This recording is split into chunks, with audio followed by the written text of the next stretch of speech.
Hello friends, welcome to your YouTube channel English family 87। So अपनी अज की इस वीडियो के विच आपां PSCB बोर्ड +2 क्लास के लिए जिहड़ा लैसन है उसकी आपां स्टोरी है जिहड़ी तुहानूं पंजाबी दे विच समझावांगे। लैसन का नाम है thinking out of the box, lateral thinking. So जिहड़ा ये लैसन है इस लैसन दे विच आपां नूं दो जिहड़ियां स्टोरियां ने, दो कहानियां आपां नूं दित्तियां होईयां ने। आपां वारी वारी पहली कहानी करांगे और फिर दूसरी। दो कहानियां आपां नूं इस लैसन दे विच दित्तियां ने। सो देखो जिहड़ियां कहानियां ने इस लैसन दे विच आपां नूं इन्हां कहानियां दे थ्रू ये चीज़ दसी गई है कि जिहड़ी अपनी सोच हुंदी है थिंकिंग, कि किस मौके ते आपां अपनी सोच तो चलाकी तो काम लैना है और हर एक समस्या का जिहड़ा हल है वो आपां लभ सकते हैं जेकर अपना दिमाग है जिहड़ा सोच है अपनी वो सही तरीके नाल आपां उसदा यूज़ करिए। सो देखो सब तो पहला फस्ट जिहड़ी स्टोरी है इस लैसन दे विच आपां उस बारे गल करदे हां। एक किसान हुंदा है, उस किसान ने एक मनी लैंडर मतलब एक शाहूकार तो जिहड़ा कर्जा है, काफ़ी सारा कर्जा जिहड़ा वो लिया हुंदा है। सो ये उसका कर्जा जिहड़ा वो वापस नहीं कर पा रहा। जिहड़ा शाहूकार है वो बहुत ज़्यादा चलाक है और उसकी जिहड़ी नज़र है वो भी थोड़ी मतलब कह लो आपां कि गंदी है। गंदी किद्दां? जिहड़ा किसान है उसकी एक बेटी हुंदी है, तो जिहड़ा शाहूकार है वो इस किसान की बेटी दे नाल ब्याह करवाउण दे सुपने देख रहा है। इसलिए जिहड़ा ये शाहूकार है एक बार इसनूं कहंदा है किसान नूं और इसकी बेटी नूं कि तू अपनी बेटी दा, किसान नूं कहंदा कि तू अपनी बेटी की शादी मेरे नाल करवा दे और मैं तेरा सारा कर्जा जिहड़ा वो माफ़ कर देवांगा। ये गल सुन के किसान ते उसकी बेटी दोनों ही बहुत ज़्यादा शॉक्ड हुंदे ने। सो जिहड़ा शाहूकार है ये बहुत ज़्यादा चलाक है, तो यह कहंदा है कि चलो तुसीं एवें करो, एक लॉटरी सिस्टम कर लो। लॉटरी सिस्टम मतलब कि एक किस्मत अजमा लें आपां। कहंदा मैं एवें करूँगा, शाहूकार कहंदा मैं दो कंकर चुक के, एक सफ़ेद और एक काला कंकर चुक के एक थैले दे विच पा लवांगा और जिहड़ी तेरी बेटी है कहंदा वो इन्हां दोनों कंकर दे विचों एक कंकर है जिहड़ा वो चुकूगी। जेकर वो ब्लैक होया, काला कंकर होया, फिर तो वो मेरे नाल शादी करूगी और मैं तेरा सारा कर्जा जिहड़ा वो माफ़ कर देवांगा। जेकर वो कंकर सफ़ेद होया तो मैं तेरी बेटी नाल शादी नहीं करदा और तेरा कर्जा जिहड़ा वो भी मैं माफ़ कर देवांगा। मतलब दोनों सूरतां दे विच कर्जा जिहड़ा तेरा वो माफ़ हो जाएगा। सो जिहड़ा ये शाहूकार है ये ओपीनियन दिंदा है और जेकर जिहड़ी ये शाहूकार ते किसान ने जेकर उसदी यह गल नहीं मनदे तां ये धमकी दिंदा है कि मैं तैनूं मतलब जेल दे विच करवा देवांगा मेरा कर्ज वापस ना करन दे जुर्म दे विच। इसलिए जिहड़ी लड़की है किसान दी वो नहीं चाहती कि उसका बाप जेल दे विच जावे, इसलिए वो मन जाती है कि ठीक है मैं वो कंकर की चोण करूँगी।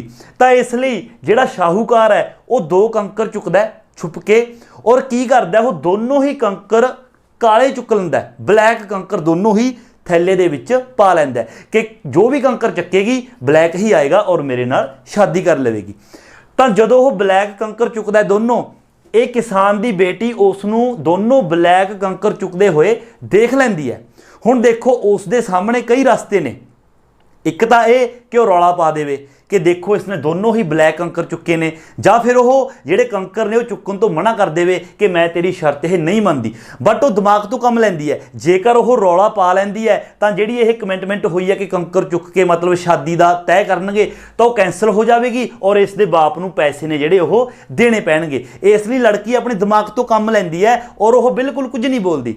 तो जिहड़ा शाहूकार है दोनों ही ब्लैक कंकर अपने झोले दे विच पा लैंदा है ते उसनूं एक कंकर जिहड़ा चुकन लई कहंदा है इसदी बेटी नूं।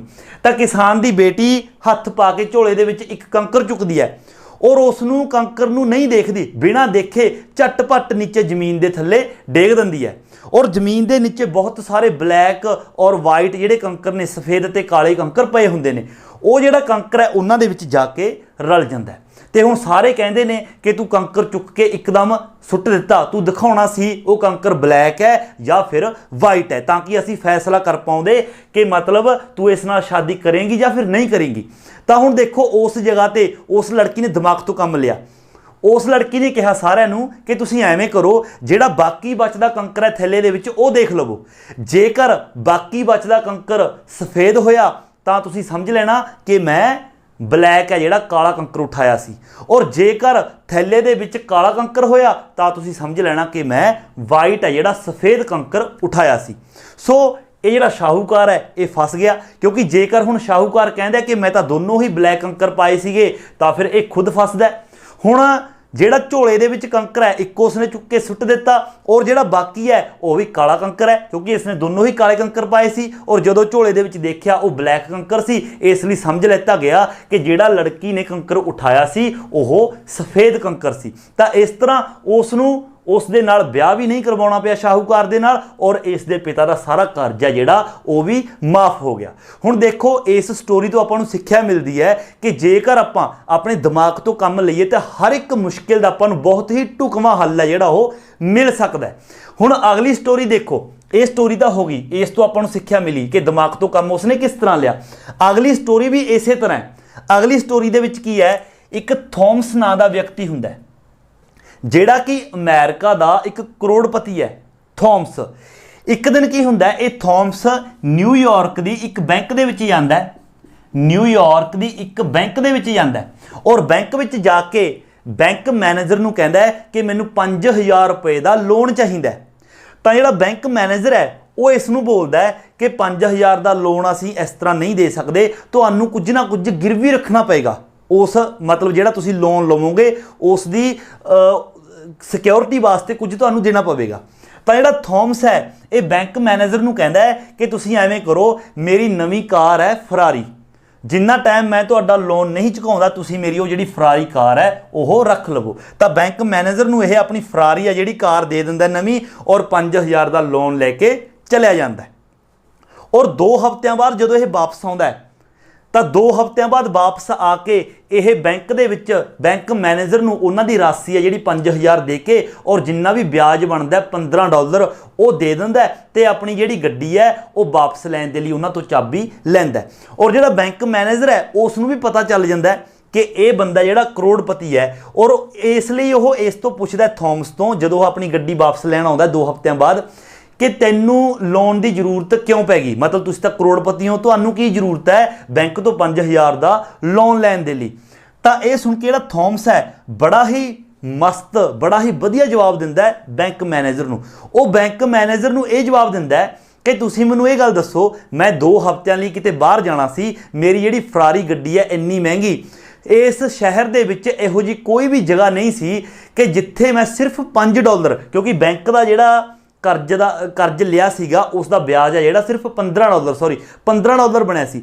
ਕਹਿੰਦਾ ਸ਼ਹਿਰ ਦੇ ਵਿੱਚ ਕੋਈ ਇਹੋ ਜਿਹੀ ਜਗ੍ਹਾ ਨਹੀਂ ਹੈਗੀ ਜਿੱਥੇ ਮੈਂ 2 ਹਫ਼ਤਿਆਂ ਲਈ $15 ਦੇ ਵਿੱਚ ਆਪਣੀ ਨਵੀਂ ਫਰਾਰੀ ਕਾਰ ਹੈ ਜਿਹੜੀ ਉਹ ਸੇਫ ਰੱਖ ਸਕਾਂ। ਇਸ ਲਈ ਕਹਿੰਦਾ ਮੈਂ ਬੈਂਕ ਤੋਂ ਸਿਰਫ ਲੋਨ ਇਸ ਲਈ ਹੀ ਲਿਆ ਸੀ ਤਾਂ ਕਿ ਮੇਰੀ ਜਿਹੜੀ ਫਰਾਰੀ ਕਾਰ ਹੈ ਨਵੀਂ 2 ਹਫ਼ਤੇ ਦੇ ਲਈ ਬੈਂਕ ਦੇ ਵਿੱਚ ਉਹ ਸੇਫ ਰਹਿ ਸਕੇ। ਇਹ ਕਹਿੰਦਾ ਹੋਇਆ ਇਹ ਕਾਰ ਦੀ ਚਾਬੀ ਲੈਂਦਾ ਔਰ ਆ ਜਾਂਦਾ ਬੈਂਕ ਚੋਂ। ਔਰ ਜਿਹੜਾ ਬੈਂਕ ਮੈਨੇਜਰ ਹੈ ਉਹ ਬਹੁਤ ਹੀ ਵਧੀਆ ਤਰੀਕੇ ਦੇ ਨਾਲ ਕਹਿ ਲਓ ਜਾਂ ਫਿਰ ਫਨੀ ਤਰੀਕੇ ਦੇ ਨਾਲ ਕਹਿ ਲਓ ਉਹ ਮੁਸਕਰਾਉਂਦਾ। ਕਿਉਂਕਿ ਉਹ ਇਸ ਦਾ ਦਿਮਾਗ ਹੈ ਜਿਹੜਾ ਉਸ ਨੂੰ ਦੇਖਦਾ ਕਿ ਬਹੁਤ ਵਧੀਆ ਉਸਨੇ ਦਿਮਾਗ ਚਲਾਇਆ ਥੋਮਸ ਨੇ। ਹਾਲਾਂਕਿ ਪੈਸੇ ਦੀ ਉਸ ਲਈ ਕੋਈ ਕਮੀ ਨਹੀਂ ਸੀ, ਸਿਰਫ ਫਰਾਰੀ ਕਾਰ ਹੈ, ਇੰਨੀ ਮਹਿੰਗੀ ਕਾਰ ਕਿਤੇ ਵੀ ਆਪਾਂ ਖੜੀ ਕਰਦੇ ਹਾਂ, ਪਹਿਲੀ ਗੱਲ ਤਾਂ $15 ਦੇ ਵਿੱਚ ਕੋਈ ਵੀ ਉਸ ਨੂੰ 2 ਹਫ਼ਤੇ ਲਈ ਸਿਕਿਉਰਿਟੀ ਨਹੀਂ ਦੇਗਾ, ਔਰ ਦੂਸਰਾ ਉਹ ਜਿਹੜੀ ਫਰਾਰੀ ਕਾਰ ਹੈ ਉਹ ਐਜ਼ ਇਟ ਮਿਲਣੀ ਬਹੁਤ ਜ਼ਿਆਦਾ ਮੁਸ਼ਕਿਲ ਹੈ। ਕੋਈ ਵੀ ਮਤਲਬ ਖਰੋਚ ਵਗੈਰਾ ਸਕ੍ਰੈਚ ਵਗੈਰਾ ਆ ਸਕਦੇ ਨੇ, ਤੇ ਇਸ ਲਈ ਉਸਨੇ ਬੈਂਕ ਦੇ ਵਿੱਚ ਬਿਲਕੁਲ ਬੈਂਕ ਦੇ ਉਹਨਾਂ ਨੇ ਆਪਣੇ ਅੰਦਰ ਲਾ ਕੇ ਰੱਖੀ ਔਰ ਸੇਫ ਰੱਖੀ, ਔਰ ਸਿਰਫ $15 ਜਿਹੜੇ ਡਾਲਰ ਨੇ ਲਏ ਉਸ ਦੇ ਬਦਲੇ 2 ਹਫ਼ਤੇ ਲਈ ਉਸਦੀ ਗੱਡੀ ਜਿਹੜੀ ਉਹ ਸੇਫ ਹੋ ਗਈ। ਸੋ ਦੂਸਰੀ ਕਹਾਣੀ ਦੇ ਵਿੱਚ ਵੀ ਦੇਖੋ ਆਪਾਂ ਨੂੰ ਦਿਮਾਗ ਤੋਂ ਕੰਮ ਕਿਸ ਤਰ੍ਹਾਂ ਲੋਕ ਲੈਂਦੇ ਨੇ, ਇਹ ਆਪਾਂ ਨੂੰ ਸਿੱਖਿਆ ਮਿਲਦੀ ਹੈ। ਸੋ ਇਸ ਤਰ੍ਹਾਂ ਇਸ ਲੈਸਨ ਦੇ ਵਿੱਚ ਇਹ ਆਪਣੀਆਂ 2 ਜਿਹੜੀਆਂ ਸਟੋਰੀਆਂ ਨੇ। ਆਈ ਹੋਪ ਕਿ ਤੁਹਾਨੂੰ ਚੰਗੀ ਤਰ੍ਹਾਂ ਪੰਜਾਬੀ ਦੇ ਵਿੱਚ ਸਮਝ ਆ ਗਿਆ ਹੋਵੇਗਾ। ਸੋ ਜੇਕਰ ਤੁਹਾਨੂੰ ਵੀਡੀਓ ਚੰਗੀ ਲੱਗੀ ਹੈ ਤਾਂ ਵੀਡੀਓ ਨੂੰ ਲਾਈਕ ਅਤੇ ਸ਼ੇਅਰ ਜ਼ਰੂਰ ਕਰੋ, ਔਰ ਜੇਕਰ ਚੈਨਲ ਉੱਪਰ ਨਵੇਂ ਹੋ ਤਾਂ ਚੈਨਲ ਨੂੰ ਸਬਸਕ੍ਰਾਈਬ ਕਰਨਾ ਬਿਲਕੁਲ ਨਹੀਂ ਭੁੱਲਣਾ। ਸੋ ਮਿਲਦੇ ਹਾਂ ਅਗਲੀ ਵੀਡੀਓ ਲੈ ਕੇ, ਉਦੋਂ ਤੱਕ ਦਿਓ ਇਜਾਜ਼ਤ। Thank you so much.